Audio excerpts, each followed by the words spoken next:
มาขอพรหลวงพ่อพระเจ้าทันใจช่วยข้าพเจ้าเรื่องอะไรเล่าให้ท่านฟังอย่างละเอียดเมื่อจบแล้วบอกว่า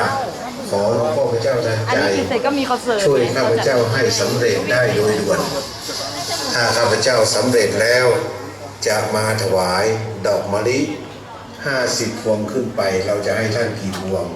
ก็บอกท่านตรงๆไปเลยการแก้บนก็เหมือนกันเมื่อเรานำดอกมะลิมาแล้วก็จุดธูป3 ดอกแล้วก็บอกชื่อเราข้าพเจ้าชื่อนี้ได้นำดอกมะลิมาถวายองค์หลวงพ่อพระเจ้าทันใจ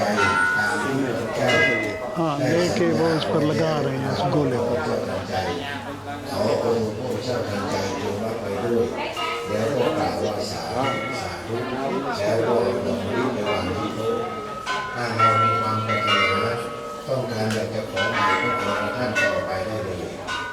เมื่อท่านได้ไหว้สาบารมีองค์หลวงพ่อพระเจ้าทันใจแล้วก็อย่าปล่อยโอกาสทองให้พลาดไปเชิญท่านทั้งหลายที่ไปบูชาเหรียญหลวงพ่อพระเจ้าทันใจที่ทางวัดพระธาตุโบราณได้สร้างขึ้นมาเมื่อท่านบูชาไปแล้ว